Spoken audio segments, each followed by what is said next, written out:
ချိန်နာရီရထားလေးညံလုံးပြေမိုင်းတိုင်းများလေးကျော်အတိတ်ကိုသာသိစီစေခြင်းလူ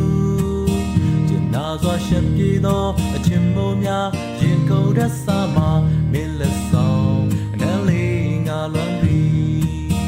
အချီနီပါဆိုတာဆိုပါငါလည်းမခံခဲ့ပါပန်းပွင့်တွေကိုလေးထဲမှာမြောက်စား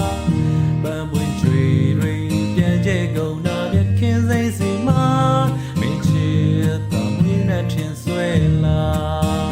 ပုံမြင်လေးရေပဲရောက်သွားနေဝေးအိမ်မများအေးကဲနေမှာကြောသွားသူပြန်ဆုံးတွေ့တော့မြို့အဝင်နဲ့တောင်စင်တဲ့ချားတစ်ဖက်မှာ